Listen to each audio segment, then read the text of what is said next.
It's Tuesday, February 15. This is the news on PBCJ.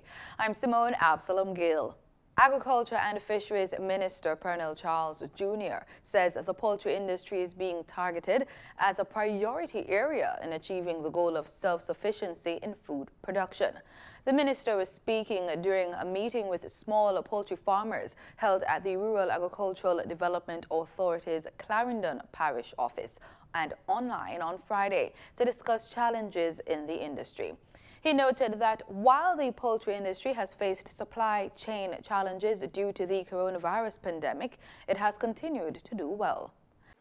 We see that the poultry industry has been growing, and it has resulted in a peaking of production in 2019 at 133.5 million kilograms.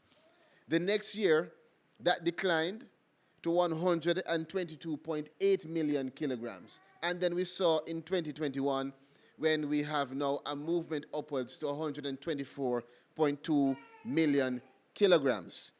The session facilitated open discussion with the minister and technical officers to raise and address various concerns. These include unavailability of quality baby chicks, increased prices for feed, water supply, and predial larceny.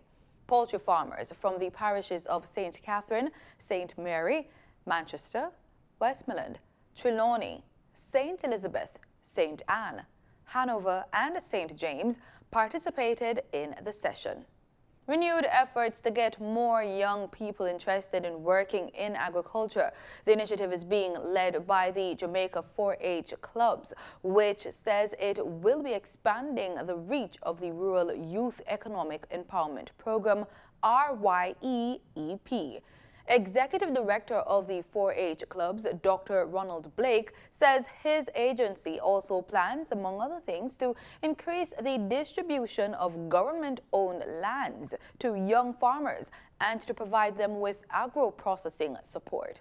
Under the program, youth participants will benefit from advanced training in business development and management, agriculture best practices for targeted production areas, and training in basic computing.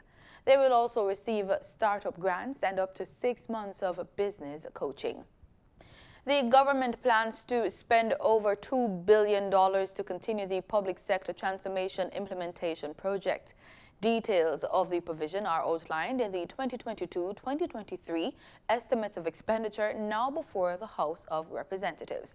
The Ministry of Finance and Public Service spearheads the implementation of the project, which commenced back in January 2018.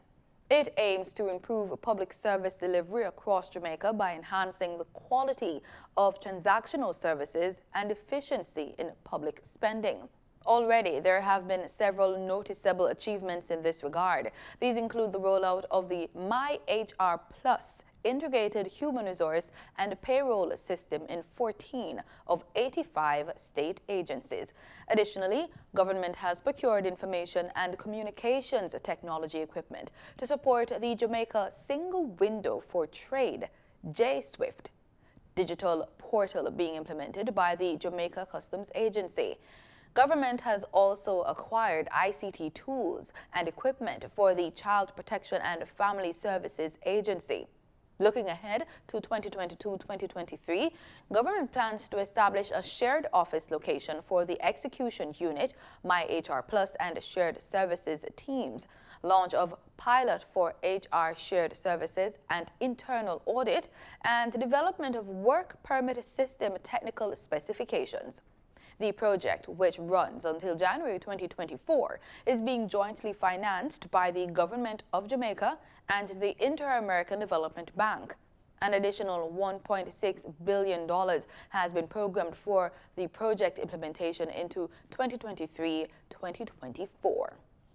Health and Wellness Minister Dr. Christopher Tufton handed out masks in the vicinity of the Halfway Tree Transport Center recently. He says as the country moves away from curfews and restrictions relative to the COVID-19 pandemic, people should continue to practice personal safety measures like wearing masks in public. With our low vaccination levels still a challenge, we cannot get complacent and the mask represents one of the most effective ways to protect ourselves as we move about more. So the trade-off with moving about, having more time, as was announced, and access to your friends, to your family, to events, is that the virus is still around. Wear the mask of protection until further notice. Dr. Tofton says more than 2.5 million masks have been issued to members of the public and state agencies so far.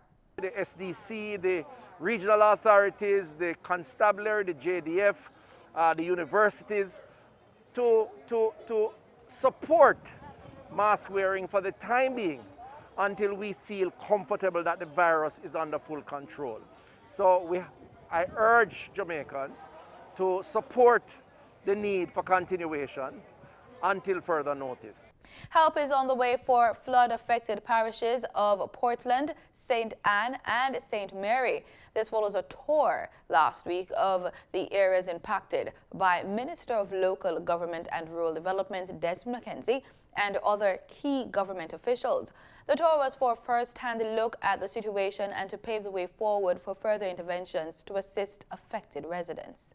We have seen enough to make the kind of presentation to Cabinet that will speak to the real needs that is required, especially in a parish like Port Maria. All of the businesses in Port Maria has been severely affected.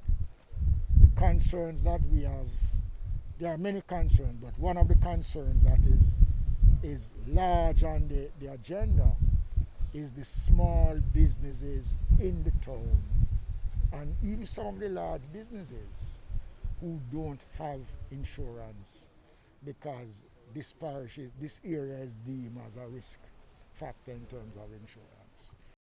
Heavy rainfall late last month into early February caused flooding of homes and businesses, left several roads impassable, and destroyed crops and livestock. Minister McKenzie says a comprehensive list of the affected persons will be prepared and residents will be advised about the way forward. Minister without portfolio in the Ministry of Economic Growth and Job Creation, Senator Matthew Samuda, acknowledged the growing impact of climate change. He says as a result, increased focus will be placed on building resilience to reduce loss and damages. There's a lot to be done. We're going to have to take the reports and the planning of the Ministry of Local Government and the municipalities and ensure that we build the projects around it to bring the resilience that is desperately needed, because the climate is not going to change in the future. It has changed already. It will continue to change, and the rate of change is indeed concerning. Mayor of Port Maria, Councillor Richard Query, for his part, commended the various agencies that have so far responded to the needs of the parish. We had our water truck out there assisting persons, not only in their businesses, in the streets, at the primary school, etc. So we have been proactive. We have started the drain cleaning process, or else you would have seen a lot more mud in the town. Up by Cox Street, we did some work on that bridge up there that has been blocked for, it would appear, for decades. The Jamaica Public Service Company, JPS, will be rolling out a major maintenance program across St. Elizabeth. JPS Parish Manager David Lewis says in a statement that the initiative will include vegetation management, equipment changes, pole change, and pole rehabilitation. He outlined that for the month of January, teams were dispatched to remove vegetation from power lines in the areas of Carisbrook, Dry Harbour, Cottage, Alligator Pond, Gutters, Big Woods, Lacovia, Monroe, and Nain, among other districts. Furthermore, he explained that 17 street lights, 6 in Braze River, 1 in Lacovia, 1 in Shiloh, and 9 in Santa Cruz were repaired in the parish in January as well. Time now for a look at our daily market updates in this business report with Gabriel Thompson.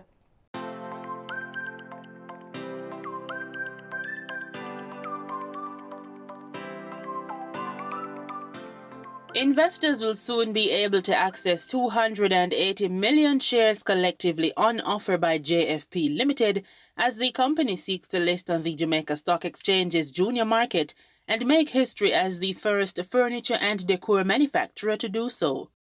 On Monday, the company announced plans to simultaneously launch an initial public offering IPO with a goal of raising $140 million and an offer for sale.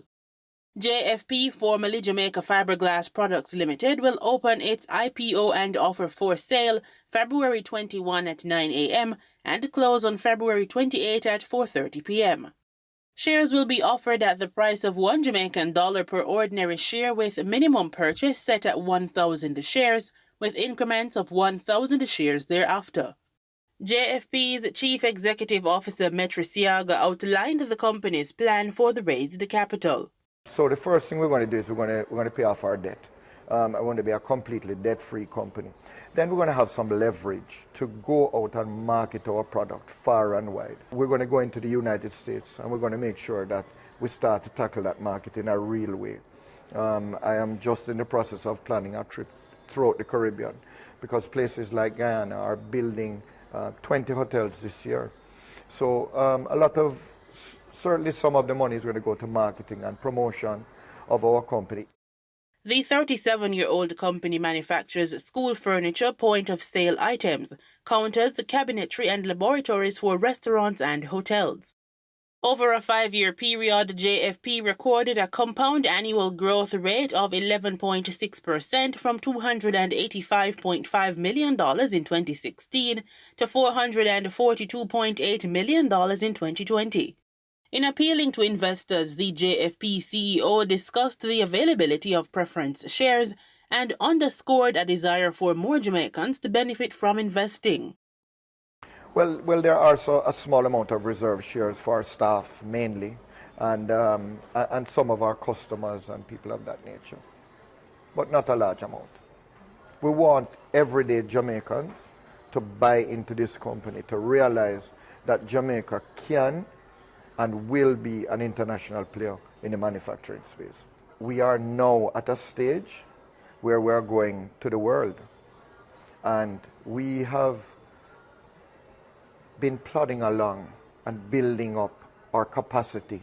Now we're about to take off, and we want, as I said earlier, everyday Jamaicans to be a part of that process. Mr. Siaga says JFP's future lies in expanding regionally and internationally as it sets its sight on expanding into the USA, Caribbean Community CARICOM, and the South Central American markets. Jamaica simply is too small. And I don't speak only about JFP, but I speak about as manufacturing, the manufacturing sector. We need to start looking outward. We have 2 million people in Jamaica, but we need to be marketing our products. And we at JFP intend to be marketing our products to the 11 million people in the Caribbean, to the 250 million people in the United States of America, which is a stone's throw away, to South America, which is a stone's throw away.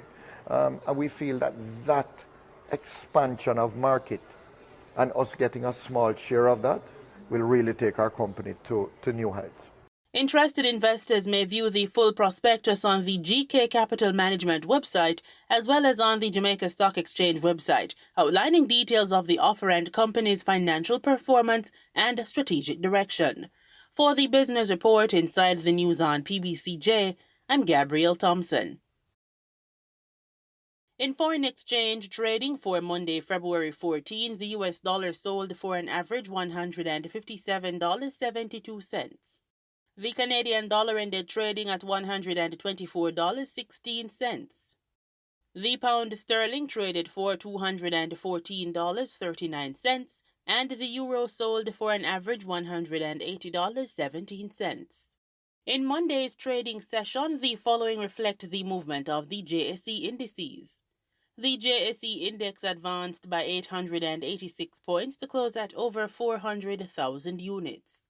The junior market index advanced by 4 points to close at over 4,000 units.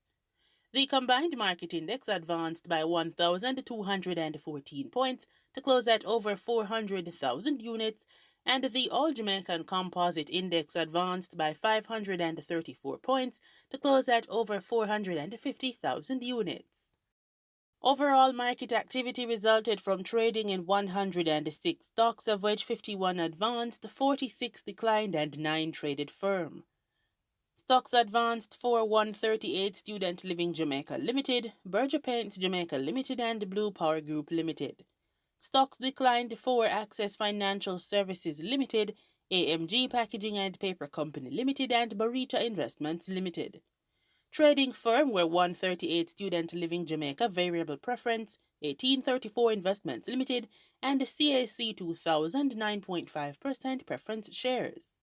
Wigton Wind Farm Limited ordinary shares was the volume leader with over 4.3 million units, followed by Tropical Battery Company Limited with over 3.6 million units, and Spurtree Spices Jamaica Limited with over 3.4 million units. In market data for oil, prices eased on Tuesday as investors scooped up profits from the previous day's rally to 7-year highs and as global stock markets slumped, although lingering concerns that Russia might invade Ukraine and disrupt energy supplies limited losses. Brent crude futures were at $96.04 a barrel, down 44 cents or 0.5%. West Texas Intermediate crude dropped 52 cents or 0.5% to $94.94 a barrel. Russia is one of the world's largest oil and gas producers, and fears it could invade Ukraine have driven a rally in oil towards $100 per barrel, a level not seen since 2014. And on that note, we close this Tuesday edition of the Business Report Inside the News on PBCJ. I'm Gabrielle Thompson. Pleasant viewing. In regional news, in St. Lucia, Prime Minister Philip J. Pierre reportedly contracted the coronavirus and, in keeping with best practice, was isolated for several days. The government leader, who is now back on the job after his asymptomatic bout with the virus, hopes vaccine-averse St. Lucians will reconsider. Arguably, St. Lucia's most high-profile COVID-19 patient, Prime Minister Philip J. Pierre, was recently sidelined and isolated after his office confirmed his COVID-positive diagnosis on February 9th. The head of government, who is fully immunized and boosted, contracted COVID-19 on February 8th and is one of many breakthrough cases. According to the experts, breakthrough infections occur when a fully vaccinated person tests positive. Authorities have long maintained approved COVID vaccines significantly reduce the probability of severe illness and death in fully vaccinated people. His asymptomatic spell with COVID-19 lasted for about 5 days. Speaking for the first time since he was discharged from isolation, Prime Minister Pierre says he is still going to, quote, follow the science. Well, first of all, I really want to thank the people of St. Lucia for the outpouring of concern. I felt very humbled to see so many people wish me well.